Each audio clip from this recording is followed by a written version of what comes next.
Hey guys, welcome back. So in our previous lecture, we have discussed about what is mean by agriculture, what is mean by crop, and what are the different types of crop. So today we are going to discuss about basic practices of crop production. So remember guys, cultivation of crops involves several activities undertaken by farmers over the period of time. These practices or activities are similar to those carried out by gardener or even by you when you grow ornamental plant in your house or garden. And these activities are also referred as agricultural practices. So these activities are referred as agricultural practices, and these practices are: first, preparation of soil; second, sowing; third, adding manure and fertilizer; fourth one,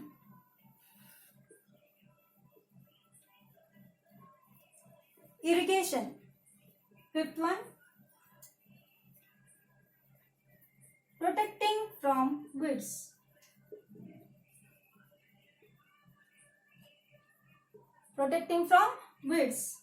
and the sixth one,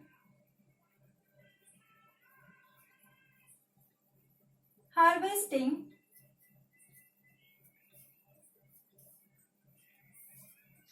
and the last, storage. So these practices, agricultural practices, are preparation for soil, sowing, adding manure and fertilizer,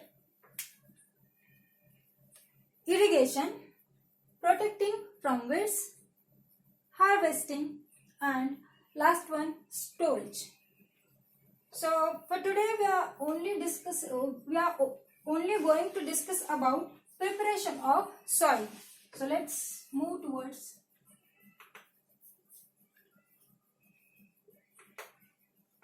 preparation of soil. Now friends, soil too needs preparation. दोस्तों देखिए, ये वैसा ही है जैसे जब आप exam के लिए अपियर होते हो तो आपको एग्जाम के लिए प्रिपेयर करना पड़ता है, right? So if you are prepare well, if you are well prepared, then you are going to do well in your exams. But if you are not well prepared, then you are not going to do well in your exams.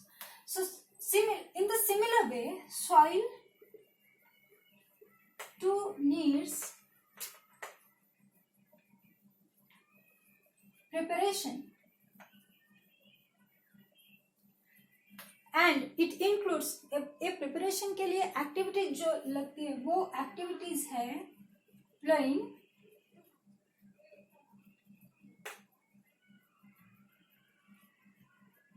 then watering,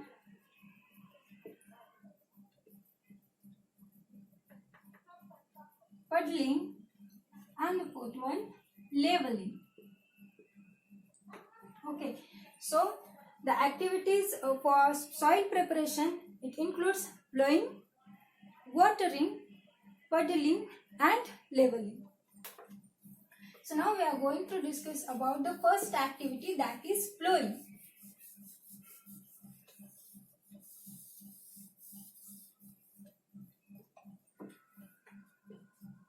First activity for the preparation of soil is plowing. Now what is mean by plowing? Plowing is nothing but to loosening and turning of soil. What it is? It is loosening and turning of soil. अब क्या होता है देखिए दोस्तों, soil जो है वो compact होती है. कॉम्पैक्ट मतलब सॉइल में जो कुछ भी पार्टिकल्स है वो बहुत ही कॉम्पैक्टली अरेंज्ड होते हैं, राइट? ओके, सो लूजनिंग करके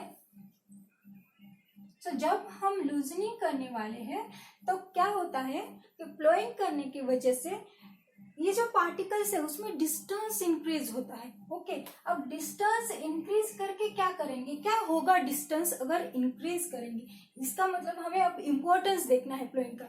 इतना तो समझ में आया, प्लोइंग मतलब loosening and turning of soil.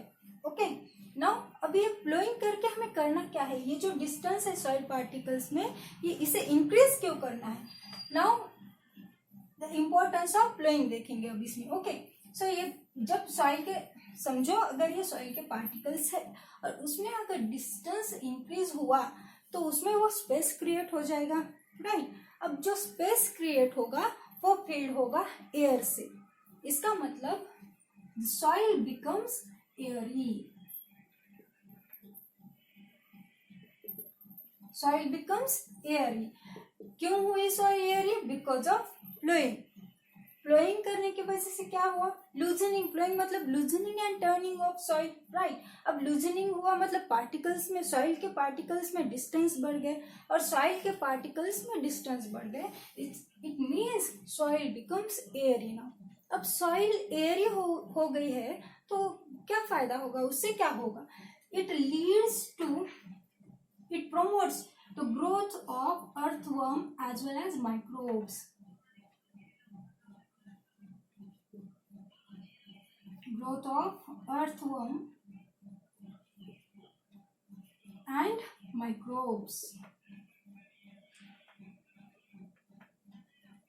अब सॉइल एरी होने की वजह से क्या होगा, it promotes the growth of earthworm and microbes. अब दोस्तों आपको तो पता ही है अर्थवर्म को हम फार्मर का फ्रेंड बोलते हैं। ओके, ये क्यों बोलते हैं, बिकॉज उनकी जो कास्टिंग्स है वो ऑर्गेनिक मैटर ऐड करती है सॉइल में, जिसके वजह से सॉइल का ह्यूमस बढ़ता है और जिसकी वजह से सॉइल की फर्टिलिटी बढ़ती है। ओके, सो अर्थवर्म इस तरह से हेल्प करता है सॉइल की फर्टिलिटी बढ़ाने में, राइट। अब माइक्रोब्स का क्या काम है, माइक्रोब्स में जो डिकम्पोजर्स होते हैं,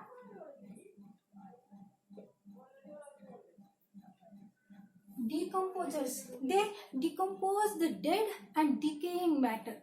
क्या करते हैं, ये डिकम्पोज करते हैं डेड मैटर को, डेड वेस्ट को, इसका मतलब ऑर्गेनिक मैटर को इनऑर्गेनिक मैटर में कन्वर्ट करते हैं। ओके, सो इससे क्या होता है, सॉइल की जो फर्टिलिटी है, ओवरऑल सॉइल में न्यूट्रिएंट्स बढ़ते हैं, न्यूट्रिएंट्स बढ़ने की वजह से सॉइल में फर्टिलिटी बढ़ती है। ओके, सो डिकम्पोजर्स का काम बहुत, इनका जो काम है, इनका फंक्शन है बहुत बड़ा है, not only for the plants but for the all the living organisms on this earth. अगर डिकम्पोजर्स नहीं होते तो डेड बॉडीज अकुमुलेट होती पूरे अर्थ पर, और अर्थ पर हमें पूरी तरह से वो ये अर्थ भरी हुई दिखती डेड बॉडीज से। सो डिकम्पोजर्स का बहुत बड़ा रोल है पूरे एनवायरनमेंट को साफ रखने में। ये क्या करते हैं, दे decompose the dead and decaying matter. तो वो चाहे प्लांट डेब्रिज हो या चाहे और कोई डेड बॉडीज हो, किसी एनिमल की हो, किसी भी तरह का वेस्ट ये क्या कर सकते हैं, डिकम्पोज कर सकते हैं, ऑर्गेनिक वेस्ट को इनऑर्गेनिक फॉर्म में कन्वर्ट करते हैं। और इस वजह से क्या होता है, it increases the nutrients in the soil and it promotes the growth of plant. Okay, so when soil airy होती है वो प्रमोट करती है ग्रोथ के लिए अर्थवर्म के और माइक्रोब्स के, और ये क्या करते हैं, it they promotes the growth of the plant, overall growth of the plant. Okay, अब देखिए ये तो हुआ लूजनिंग की वजह से। ओके, अब टर्निंग की वजह से क्या होता है, क्योंकि हमने तो बोला है प्लोइंग मतलब क्या है, loosening as well as turning of soil. Okay, तो लूजनिंग का तो समझ में, अब टर्निंग की वजह से होता क्या है, देखिए दोस्तों आपने 7th स्टैंडर्ड में you have already learn that the soil horizons, right, means soil has so many layers. So पहला जो लेयर है सॉइल का वो क्या होता है, उसमें ह्यूमस होता है, तो वो प्लांट ग्रोथ के लिए अच्छा होता है, राइट। अब हम पहला जो लेयर देखेंगे सॉइल का, उसमें अगर हमने प्लांट ग्रो किया तो क्या होगा, देखिए इस लेयर, पहले ही लेयर के कुछ सेंटीमीटर्स तक की ये प्लांट ग्रोथ होती है। ओके, जो रूट्स जाते हैं वो वो रूट्स जो है वो फ्यू सेंटीमीटर्स तक ही नीचे जाते हैं, पूरा जो होराइजन है वो कवर नहीं कर पाते। तो इस वजह से क्या होता है, ये रूट जो है इतने तक का ही न्यूट्रिएंट्स अब्सॉर्ब कर पाते हैं। ओके, तो ये नीचे वाले हिस्से में क्या होता है, न्यूट्रिएंट्स बहुत इंक्रीज होते हैं, मतलब जितने हैं उतने ही रहते हैं, लेकिन ऊपर वाले हिस्से में न्यूट्रिएंट्स कम हो जाते हैं। तो अगर हम ऐसे ही इसमें दूसरा प्लांट लगा दे या क्रॉप की फसल उगा दे तो क्या होगा कि इन्हें न्यूट्रिएंट्स, वो अगली वाली क्रॉप को न्यूट्रिएंट्स नहीं मिलेंगे। इसलिए प्लोइंग जब करेंगे हम तो क्या होगा, ये सॉइल के जो लेयर्स है वो नीचे वाला लेयर ऊपर आ जाएगा, ऊपर वाला लेयर नीचे हो जाएगा। तो इस तरह से क्या होगा, nutrients made available for the plant growth.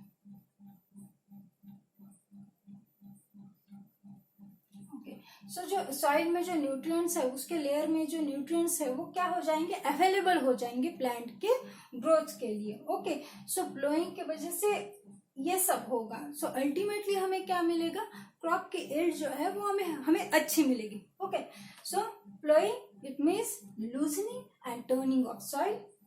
Soil becomes airy, and because of soil airy, it promotes the growth of earthworm as well as microbes, and which ultimately leads to increase in fertility.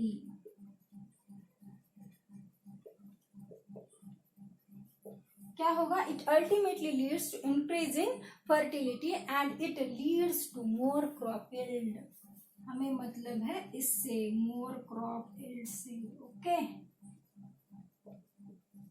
तो हमें तो क्या बस more crop yield ज्यादा चाहिए, तो crop yield अगर ज्यादा चाहिए होगी तो फर्टिलिटी ज्यादा होने जरूरी है, और फर्टिलिटी अगर ज्यादा जरूरी है तो ये सारी प्रोसीजर हमें फॉलो करनी पड़ेगी। Okay, now this is about the ploughing.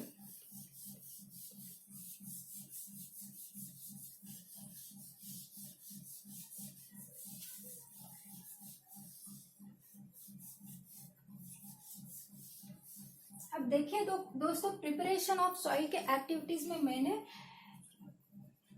क्या बताया था, प्लोइंग के बाद वाटरिंग लिखा था। ओके, अब ये वाटरिंग जो है एक्चुअली हमें ये वाटरिंग प्लोइंग से पहले करनी है, लेकिन कब करनी है ये प्रोसेस क्या है समझ लेते हैं पहले। Okay, so watering means this is the process of giving water to field. Okay, अब ये क्या है, this is a process of giving water to field, लेकिन हमें वाटर तभी before ploughing. Okay, before ploughing to make dry field wet. Okay, अब हमें करना क्या है, वाटरिंग मतलब process of giving water, field को वाटर प्रोवाइड करना है सो एज टू जो ड्राई फील्ड है, अगर बहुत ज्यादा फील्ड ड्राई हो गया हो तो ही हमें इसे फॉलो करना है। मतलब this is not mandatory, field dry नहीं हुआ है तो हमें ये करना नहीं है, इसलिए मैंने पहले फ्लोइंग सिखाया आपको और बाद में ये वाटरिंग बता रही हूँ। ओके, सो अगर फील्ड ड्राई नहीं है, सॉइल ज्यादा ड्राई नहीं हुई है तो इसकी जरूरत नहीं पड़ेगी, लेकिन हाँ अगर सॉइल ड्राई हो चुकी है तो हमें प्लोइंग से पहले वाटरिंग कर लेनी चाहिए। ओके, अब इससे होता क्या है, अगर आप पूछोगे कि बिना वाटरिंग के अब फिर ड्राई भी हो तो हम प्लोइंग कर सकते हैं, हाँ कर सकते हैं, यू कैन, बट क्या होता है कि it's a very tedious job, ये आसानी से नहीं कर पाएंगे आप। प्लोइंग जो है इजी वे में आप नहीं कर पाएंगे। जब आप सॉइल को वेट करोगे अच्छे से तो ही आप फ्लोइंग भी इजी वे में कर पाओगे। ओके, इसलिए ये वाटरिंग फ्लोइंग से पहले हमें कर लेनी चाहिए। कब, जब फील्ड बहुत ज्यादा ड्राई हो गया हो तो। Okay, so now third, ploughing के बाद आता है puddling. What is mean by puddling? Puddling is breaking breaking down of small piece, breaking down of crumbs, breaking down of crumbs into small pieces. Puddling is breaking down of crumbs into small pieces. ये करना क्यों है? देखो, ये करना ploughing के बाद भी कुछ पीसेस बच जाते हैं, मतलब कुछ पीसेस होते हैं जो रह जाते हैं, वो तो क्रम्स के तौर उसे हम क्रम्स कहते हैं। तो उनको भी हमें क्या करना है? उनको भी breaking down into small pieces करना है। ओके, ये करना क्यों है? Because it reduces percolation, it reduces percolation. Now, what is meant by percolation?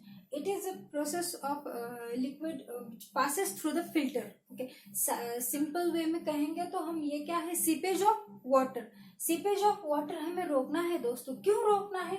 अगर समझो हमने ये प्लांट ग्रो करने के लिए लगाया हुआ है और पानी डाल दिया, पानी अगर वो नीचे नीचे जा रहा है, यहाँ रहता ही नहीं है, तो प्लांट यूज कर नहीं पाएगा वो वाटर, राइट। सो अगर प्लांट वो वाटर यूज नहीं कर पाएगा, यूटिलाइज नहीं कर पाएगा, तो प्लांट की ग्रोथ अच्छे से नहीं हो पाएगी। So we have to reduce this percolation, और वो परकोलेशन रिड्यूस करने के लिए हमें क्या करना है? ये puddling means breaking down crumbs into small pieces. अगर हम ये करेंगे तो soil retains more water and it finally maintain the good growth of plant. Okay, so puddling means breaking down of crumbs into small pieces. Okay, now the final one is leveling. After puddling,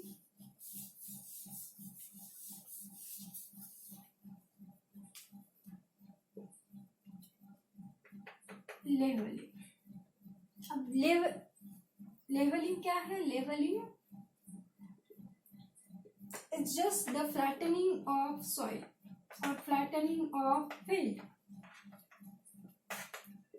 flattening of soil और field. अब हमें क्या करना है? Soil को एक level में लाना है ताकि उसमें हम सीड्स सो कर सके easily. Okay, so levelling is just flattening of soil और field.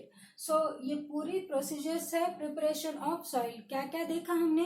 Ploughing, then watering, then puddling and उसके बाद final levelling. So preparation of soil में इतना है दोस्तों। तो आज के लिए इतना ही काफ़ी है। अब हम अगला जो वीडियो है उसमें हम ये देखेंगे कि प्रिपरेशन ऑफ सॉइल्स के लिए कौन से इम्प्लीमेंट्स लगते हैं, कौन से टूल्स लगते हैं। Okay, so thank you so much.